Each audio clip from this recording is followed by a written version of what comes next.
Hi everyone, my name's Lauren and this is TJ. Hi. This is our third video on our chronicles of our stroke. I guess I call it our stroke because you never go through it alone, or you shouldn't. He had some major struggles. Just to update you and kind of catch you up, 5 months ago in July, TJ had a stroke at 35, completely out of nowhere. We had no idea it was even a possibility. We were uneducated, unprepared, and there were a lot of things I wish had gone differently. And since getting through some of the toughest times, we have focused on preparing videos to kind of let people know about the struggles that we faced so that maybe in the future it can help somebody else who's going through the same thing, and just help get the knowledge out there about strokes. So this video is about how every stroke is different. And we were talking about it a while ago, and it took us so long just to get answers as to what kind of stroke it was, why things were happening the way that they were happening. And that's very common. Anytime you get an instant answer, I would hesitate to take it at face value. I would not take that as the gospel truth because you don't know yet. For example, when we first took TJ to the first hospital, he was standing here on our porch. And we live in a camper, which it might sound crazy to most people. We decided to do tiny house living about a year before the stroke. And there was a time frame when he first had the stroke that I thought, this is not going to work. I don't know what we're going to do. And we were very blessed because we had people at our church and family members that came out and did the work necessary to make this space work for TJ when he came home. We had church members that came out and built a shower, and other church members came out and built a ramp up to the porch so that when he came home we could get him into the house easily. And those things they did just out of the kindness of their hearts. I can't even begin to describe how much that meant. His father came out and his mom, and they spent a good week here just working their butts off, helping us get the house more organized and helping me to make the space work. And then my father came out around Christmas, my stepmom came out, and they put in a new door because there wasn't much light inside, and I felt like that was a big part of recovery and healing, is just having some sunshine. And so anyway, the little things, I say they're little, they're not, they're huge, but a lot of people helped us, and that is what made our space work. When you have a stroke, you're not prepared for it most of the time.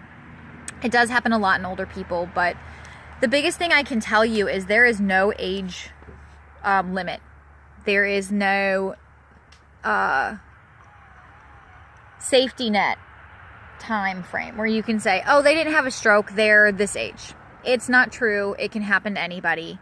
There are children that have strokes before they're even born. There are young children who have strokes. There are teenagers that have strokes. There are young 20-year-olds that have strokes, 30-year-olds. It happens, and thinking that you're young and you're safe is it's one of the things that made us the most unprepared.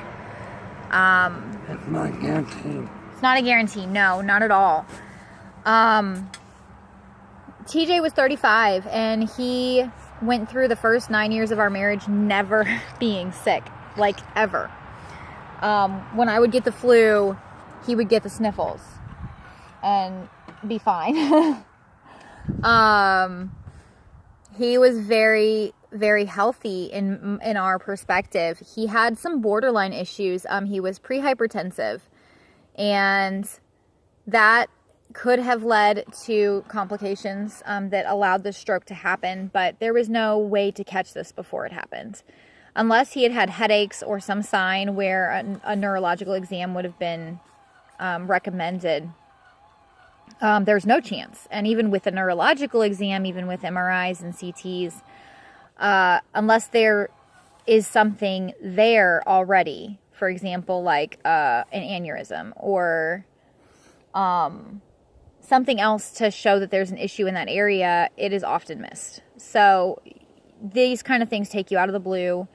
You don't have a warning. And when it happens to an older person, we have this tendency to say, oh, well, they're older, so it can happen, their bodies are wearing down, blah, blah, blah. But it's just as traumatizing. It is just as much of a life change. It doesn't matter if you're 50 or 100.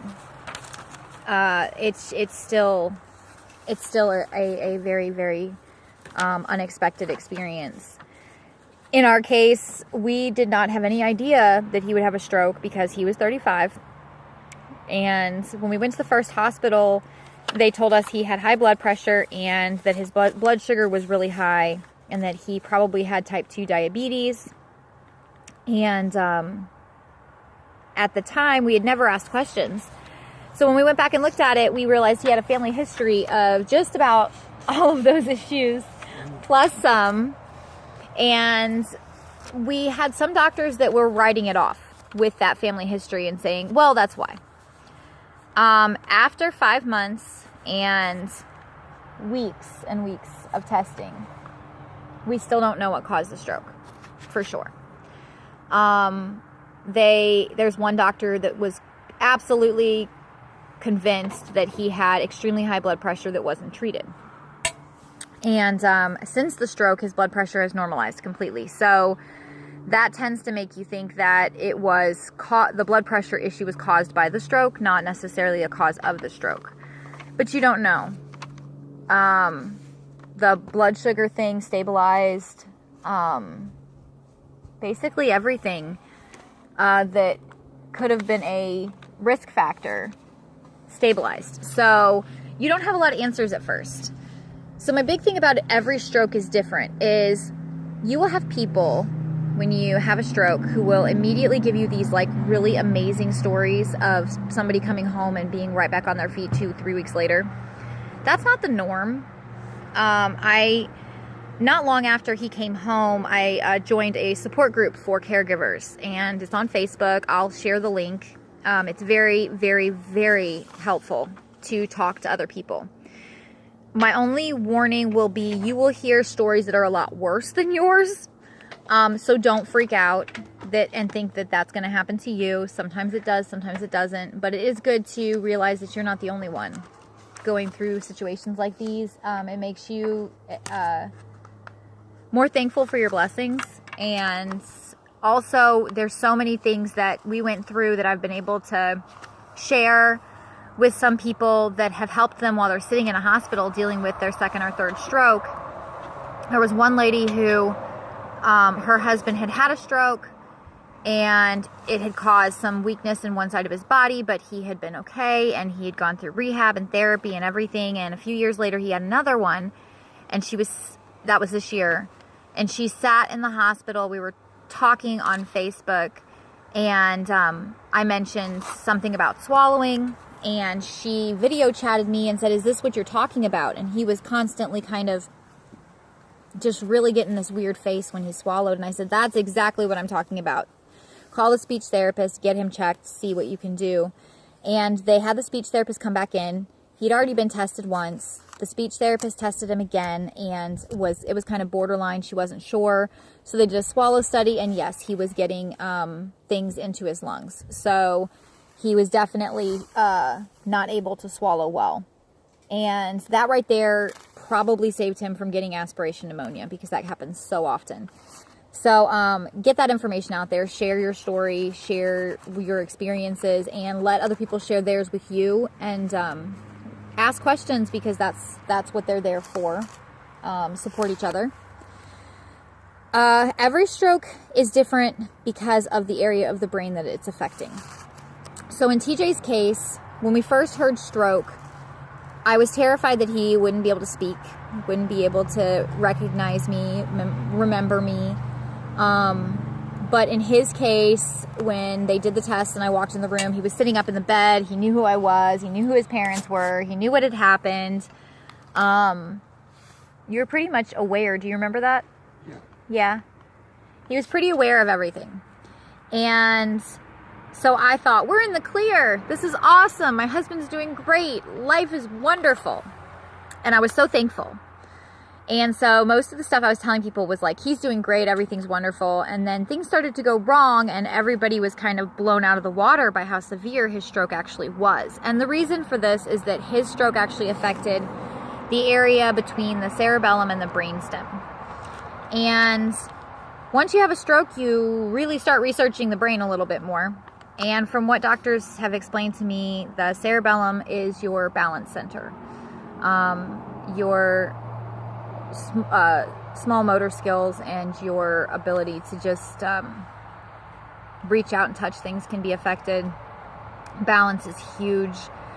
In his case, when he first got to the hospital and got into the ICU and the neurology department really started working on him, he was doing very well. He was actually transferred into a regular room within, 24 hours?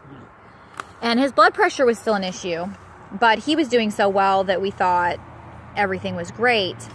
And then he started getting hiccups, which is common in the same way throat and swallowing is affected.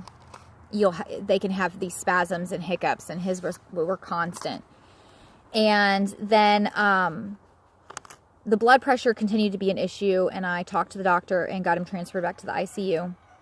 And in the ICU, he was still having the hiccups. The neurologist came in to look at him, and he had just left, and TJ was hiccuping and then holding his head and then stopping and then going back to kind of a normal face. And I think it was his mom who asked him, do you have a headache? And he said, yes. And I said, how bad? Scale of 1 to 10. And he said, at one point he answered 10, and another time he answered 14. And my husband, who does not tell anybody he's in pain, that was an immediate sign to me that something was desperately wrong. So I ran out and got the neurologist, and he came back in and he talked to us for a few minutes, and then he scheduled a CT just to see how everything was going. And even then I didn't suspect anything was wrong. I thought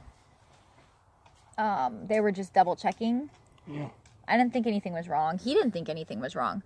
And I had actually sent his parents, because we live in Florida and they live in Illinois, I had told them, go to the beach or go somewhere and just enjoy yourselves. If anything changes, I'll call you. There's not anything we can do here. And about 15 minutes after they left, the doctor comes in and says, I'm having a neurosurgeon come in to speak with you. Your husband is critical, and he's going to need surgery. And that was a shocker. Were you shocked? Yeah. Yeah. Do you remember them telling you needed surgery? Yeah. Do you remember me crying? No. Good. I was trying. So when you hear that your husband is about to have brain surgery, at that moment, my biggest thing was trying to stay calm, because I didn't want him to think that this was a death sentence or something was going to go wrong. So I got the information from the doctor. The neurosurgeon came in and talked to us very quickly, told me that they were going to go in. TJ's pressure in his brain had built up too much, and he didn't have any more room for swelling in his brain, and that he was going, basically the pressure would continue to build and it would kill him. So there really wasn't much of an option. There wasn't choices. I said, okay, do the surgery. When are you going to do it? He said, well, he's critical. We're going right now. So at that point, I stepped out of the room and I called his parents, who were, of course, at my instruction, trying to enjoy their day. And I said, you need to get back to the hospital. TJ's going into surgery. And I was standing right next to him.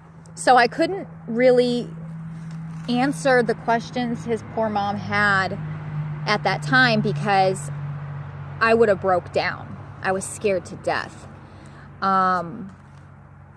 Just even thinking about that time is very emotional, because you are just scared to death. You don't know what's going on. And so I told her, just get to the hospital so you possibly can see him before he goes into surgery. I'm not waiting. If they take him, they take him. And I will tell you once he's in surgery. So they got there right in time. His parents did. They had just gotten to the hospital and he was getting ready to be wheeled down. His mom rode in the elevator with him. We went down to the surgical area, and they let me go back with him for a few minutes just to talk to him. And I remember this conversation so well. Do you remember the conversation we had in there? He reached out and held my hand, and I said, are you scared? And he said no. And I was like, good for you. And then he said, I can beat this. And I said, I know you can, and you will, and I'll see you in a few minutes. And the nurse came in and walked me back out to the waiting room. And at that point, I told his parents what was going on, and his mother's recommendation to me was, cry. Let it out. Have you cried yet? And so I sat there and ugly cried for I don't even know how long. Family members started showing up for support. And we didn't know anything about the type of stroke or the area or anything really. I just knew that it was around the brainstem, and he had told me that they would go in and relieve the pressure any way they needed to. Most likely that would involve removing the area of the brain that the stroke had already destroyed.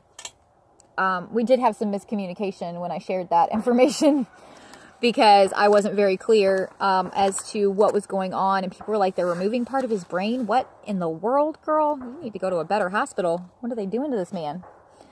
But what they did is they went in, and he had damage to his cerebellum and some areas near the brainstem, but not enough for them to mess with that area. So he went in and removed the tissue. And from what he explained to us is that the tissue of the brain changes drastically after a stroke. So instead of being like a little bit harder and spongier, it gets kind of soft and, I don't remember, what did he say, like cottage cheesy or cotton candy or something like that. And so you can see and feel the difference in the tissue that has died. So that area was removed. He removed some cerebral spinal fluid that had built up behind the, in the back of his head. TJ's particular stroke was here at the back of his neck. Actually, I will show you. Is that okay? Okay. So I can't see your head because it's so bright out here. So you see the line down the middle of the neck. That's where the surgical incision was. And they went in there and they removed that area that was damaged by the stroke here, and then took some cerebral spinal fluid out and sewed him back up. And that's when they found the aspiration pneumonia, was when they had been intubating him for the surgery, I assume. So the doctor came back out and told us he did great. We received calls and notifications in the waiting room in the process, and told us he did great and said he wanted to see me and he didn't want to go to his room until he saw me. And so I knew he knew who I was and remembered me. And my mind was still that this is okay, he's great, because he's not having memory issues. So therefore he must be perfectly fine. Not the case. The brain has many different areas. So the first thing you want to learn about if you have somebody going through a stroke is try to get a definitive answer as to where the stroke is located and find out. They may say the right hemisphere. That's kind of a very large description. So the more in distinct information you can get, the better. Sometimes they won't know, or sometimes they will say, you know, it's this area, but we don't know what deficits they'll have yet, but it can give you an idea. So with cerebral stroke like TJ had, the biggest thing you're going to have is balance and coordination issues. The rehab is incredibly tough. When they first get them up to walk, it is about the scariest thing you can imagine. They have no balance. Your dizziness was a 10. Constantly, we would ask him, how's your dizziness? It's 10. How's your dizziness? Still a 10. Very, very hard rehab. And by the time he even got around to walking, it had been over 2 months since the stroke. So it took a long time to get him through the pneumonia, get him through the blood pressure issues, get him through the... He ended up getting a trach from the pneumonia. A lot of that caused more complications and more issues. So if you can avoid aspiration pneumonia, that's my best recommendation. That would have been a lot easier on us and on him. So the different areas of the brain are what's going to determine what the deficits are. And area of the brain is different and they don't know a lot. So even though he lost a portion of his cerebellum, actually a pretty good portion of his cerebellum, he was able to balance again. He can stand up and stand still, and he normally doesn't have a lot of dizziness now, but this is 5 months after the stroke. So it takes time, it is slow, it's not easy. Different types of strokes, there are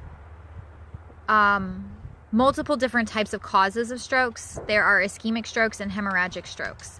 The type of stroke TJ had was a hemorrhagic stroke, so we were told, and that is when a vessel bleeds into the brain, and it kind of bleeds uncontrollably, causing damage to the areas around the brain. And his was unnoticed for a while, so by the time they saw it, it was very, very severe.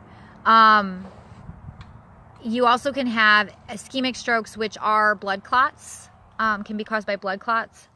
And that's more of the common one that you'll run into with most people. And I think they make up about 80% of strokes. He had to be the small percentage.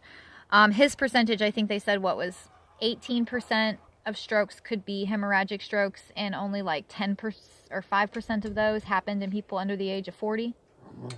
Something very, very, the numbers were not normal for him to have one, but it did happen. So don't think that just because of age you can get out of it. It does happen. So knowing the type of stroke that you had is going to also tell you a lot about what your risk factors are for another one. Doctors will tell you we need to find the cause and treat that to avoid future strokes. Once you have one stroke, you are at risk for having another one. So with a hemorrhagic stroke, they can be caused by a few things. They're more rare, so there's not as much known about them. They can be caused by an aneurysm that has burst.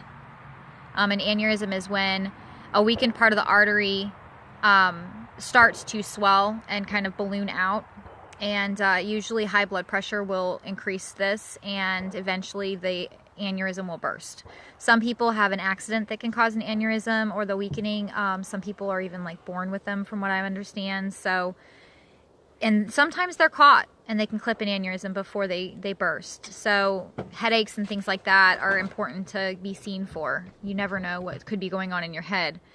And there's still a suspicion that he may have had a malformation of the artery, which you can be born with. You can have a damaged artery. So you want to learn as much about the type of stroke that person had to know their risk factors. So high blood pressure would be a big danger to him, because he's already had such a bleed. Rebleeding, very, very important to watch after that, after a brain surgery or a stroke, especially if it's a hemorrhagic stroke. You don't want to increase that risk. They'll normally put you on blood thinners after a stroke. They were very cautious with the blood thinners they put TJ on because they didn't want to rebleed. If you have a clot, I don't know as much about the clots because that's not the type that he ended up having to deal with as much, but from what I understand, blood clots are common in the heart, they're the lungs, the other parts of the body, but if they end up in the brain, they cause a stroke. And it will block off the artery and the oxygen flowing to that part of the brain. There is a medicine that they can give you if they catch it soon enough that will break up the clot. So it's very important if you're having symptoms that you get treated as soon as you can, because you don't know if you're one of those people that could be potentially saved from life-changing deficits by getting that done. Again, every stroke is different. Every recovery is different. Recovery was long and hard for us because of a lot of the complications. The stroke itself was long and hard. Different types of the brain will affect different things. You'll have personality changes. I've seen a lot of that with people on the stroke support site. TJ had a lot of depression and anxiety and frustration in the beginning. Don't give up on them. Try to keep them positive. And if you think that medicine is impacting that, fight to have that medicine changed. In his case, there was a medicine he was on, what was it called? Can't even remember now. he was on a particular medicine. It was for blood pressure, and it was working to maintain his blood pressure, but he was taking such a strong dose of it that he was exhausted and sleeping all the time. He was depressed. He was frustrated. I tried to convince his first doctor to change it. They would not. They said there wasn't anything else he could take. I went to another hospital at one point to get his stomach tube changed out because he also had severe reflux. Another video we'll share to explain that. But I wanted to get it changed, and the doctor told me no. I went to another hospital. That next doctor was amazing. I told her I was concerned about the impact of this medicine. It has a sedative effect on some people, and TJ seemed to be more at risk of that. He was sleeping all the time. He wasn't even able to really participate in rehab or anything. And she said, yeah, there's other things we can do. So she took him off the medicine, started on other ones. It took about 5 medicines to get his blood pressure under control. But as time went by, he's down to half a pill twice a day. So it did come down on its own over time. But at the time, it took a lot. That's not a bad thing. Sometimes taking a few more medicines versus one that's making drastic changes in your personality is worth it. In his case, immediately there was a change. I mean, within 2 days, he was a completely different person. And so the type of stroke can change a lot of what you're going through and what you're doing. Again, my best thing I'm going to tell you in every single video, people, is ask questions, be involved, be prepared to learn, and do not let somebody brush you off. I was brushed off so many times, and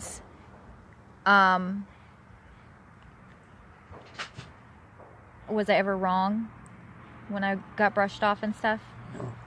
No, a few times I may have had, like, they educated me a little bit, but most of the time there was things that could be done. So point of this video is learn what type of stroke, learn the part of the brain that's being affected, understand that every stroke recovery is different. Complications will increase the time it takes to get to that recovery period.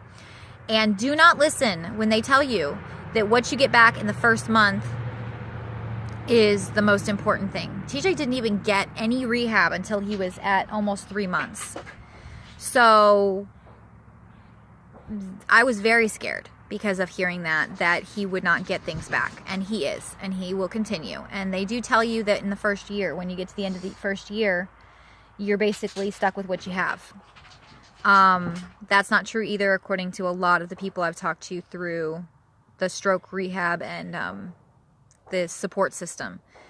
A lot of them are 2 and 3 years out, and their person is still improving every day. So do not give up. Do not put a time frame on it. Just keep giving your all and let your stroke survivor give them their all, and pray and thank God for every progress, and you will see the changes. You will see improvements, and these things are dangerous and they can kill you, and there are people that don't make it.